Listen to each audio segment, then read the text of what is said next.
গ্রামের পরিবেশ দেখতে কার না ভালো লাগে।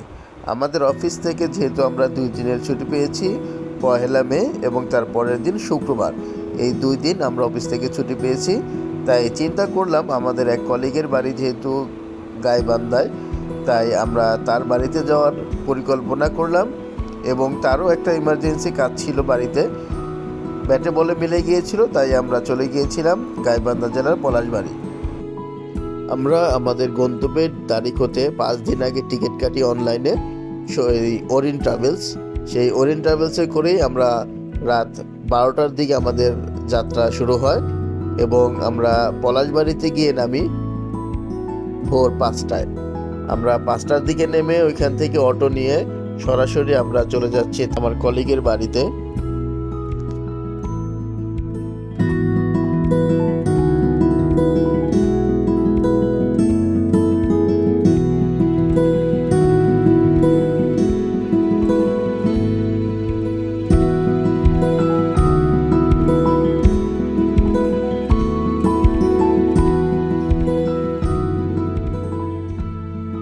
আমরা অটো থেকে নেমে গেছি। অটো থেকে নেমে আমরা এখন পায়ের রাস্তায়, সর্বোচ্চ 10 মিনিট সময় লাগবে আমাদের যাওয়ার জন্য। আমরা হাঁটি হাঁটি পা করে 3 জন এগুচ্ছি। আমার সামনে হচ্ছে সাদা চেক শার্ট পরা হচ্ছে তাপস কুমার বালা, আর কালো শার্ট পরা হচ্ছে আমাদের নুর আলম মণ্ডল। আমরা এই নুর আলম মণ্ডল ভাইয়ের বাড়িতেই আমরা যাচ্ছি। এই গ্রামের রাস্তা অসাধারণ।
অবশেষে আমরা চলে এলাম বাড়িতে। এই হচ্ছে বাম দিকে আমরা এখন যাব। বাম দিকে তাদের এই পুরো বাড়িটা হচ্ছে তাদের, এখান থেকে ওই সামনে পর্যন্ত।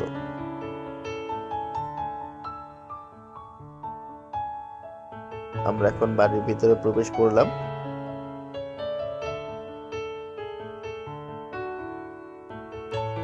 বাড়ির ভিতরে প্রবেশ করে আমরা 10 মিনিট বিশ্রাম নেই। বিশ্রাম নেওয়ার পর আমাদের সাথে সাথে নাস্তা দেওয়া হয়। আমাদের সকালে নাস্তার মেনু ছিল একটি করে ডিম, রুটি এবং মুরগির মাংস। সকালবেলা চালের রুটি খেতে খুবই অসাধারণ লেগেছিল আমাদের কাছে। আমরা তৃপ্তি ভরে খেয়েছি।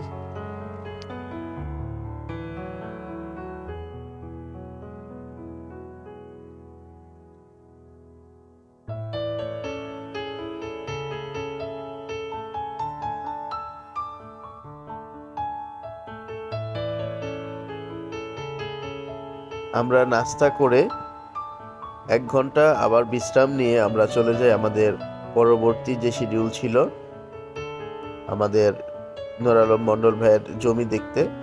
আমরা সেখানে চলে যাই অটো দিয়ে।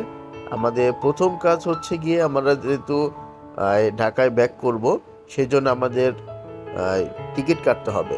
তাই আমরা সরাসরি এখন চলে যাচ্ছি কাউন্টারে। কাউন্টার থেকে আমরা টিকিট কাটবো।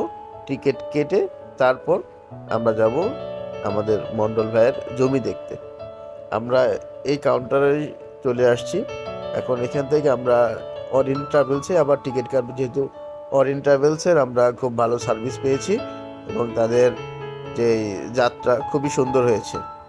এজন্য আমরা অরিন ট্রাভেলসকেই প্রাধান্য দিয়েছি এবং ওইখান থেকে আমরা টিকিট কাটি। আমাদের টিকিট কাটার জন্য প্রাইস পড়েছিল জনপ্রতি 650 টাকা করে।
আমরা আমাদের সেই জায়গায় যাওয়ার আগেই সুন্দর একটা পার্ক দেখতে পাই।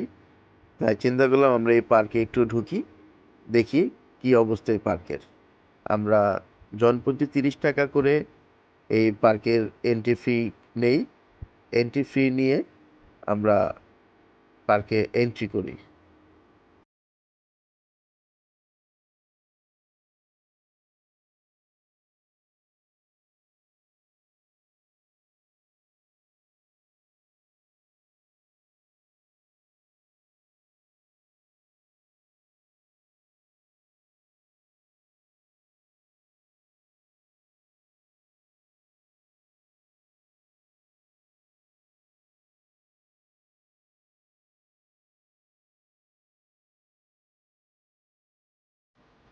আমরা প্রবেশ করার সাথে সাথেই দেখতে পাচ্ছি আমাদের বিশিষ্ট গুণীজনদের ভাস্কর্য এখানে আছে।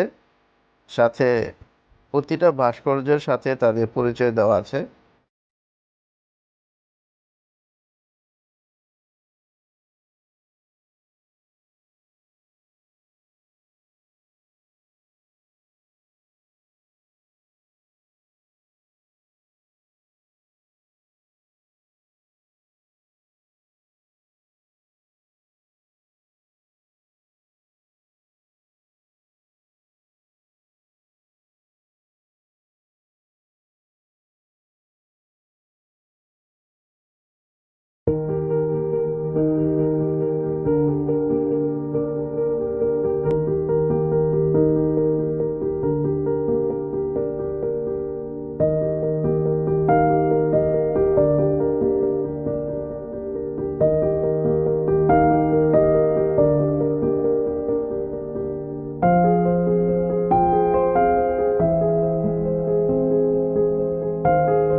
পার্কে আমরা অনেকক্ষণ ঘোরাঘুরি করে আমরা এখন বেরিয়ে পড়লাম। আবার একটা অটো নিয়েছি, ছাদবিহীন অটো। আসলে ছাদবিহীন অটোতেই খুব আরাম লাগে, আমাদের খুব ভালো লাগে। আমরা তাই বারবার চেষ্টা করেছি যে এই ছাদবিহীন অটো খোঁজার জন্য। অনেক সময় পেয়েছি, অনেক সময় পাইনি। তো যতদূর সম্ভব চেষ্টা করেছি আমরা এই ছাদবিহীন অটোতে করেই যাওয়ার জন্য।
আমরা এখানকার কাজ শেষ করে আমরা এখন চলে যাচ্ছি মন্ডল ভাইয়ের আরেকটা বাড়িতে। আমরা অটোতে করে তার রওনা দিয়েছি।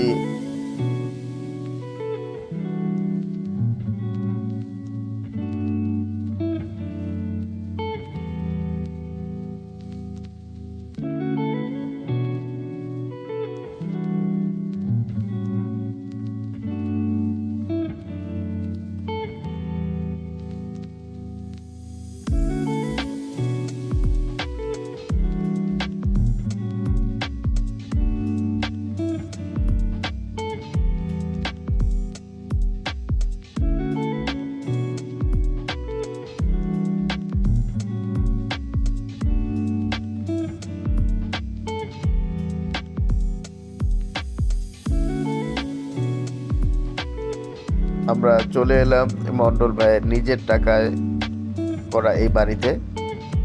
আসলে অনেক পরিশ্রম করে উনি এই বাড়িটি তৈরি করেছেন।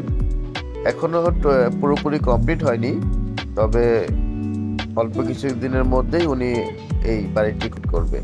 আমরা এখন এই বাড়ির ভিতরের দিকে যাচ্ছি।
মোটামুটি ওদিকের কাজ শেষ করে আমরা একটু ফটোগ্রাফি করার জন্য বের হয়ে গেলাম।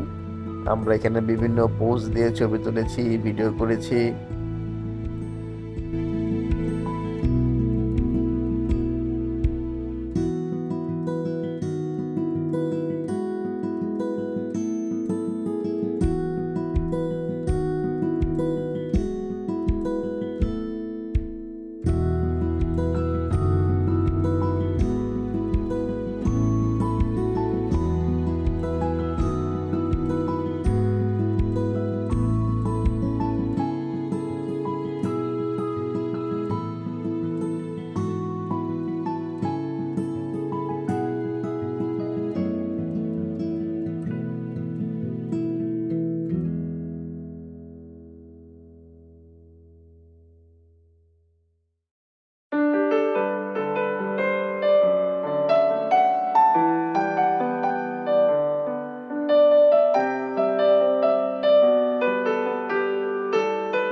বাচ্চার সাথে দুষ্টামি করতে করতে আমাদের অনেক রাত হয়ে গিয়েছে, তাই আমরা রওনা দিয়ে দিয়েছি।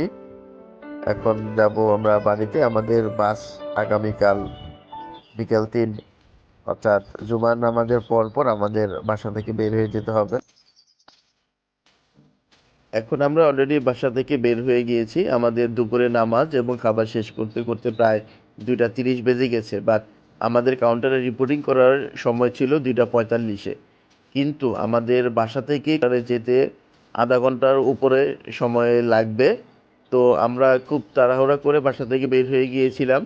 তাদের সাথে একটা অটো ছিল, সেই অটোওয়ালাকে বললাম, ভাই আমাদের কাউন্টারের গাড়িটা ধরতে হবে, খুব দ্রুত যান। তো উনি খুব অনেস্টলি দ্রুত গাড়িটা চালিয়েছিল।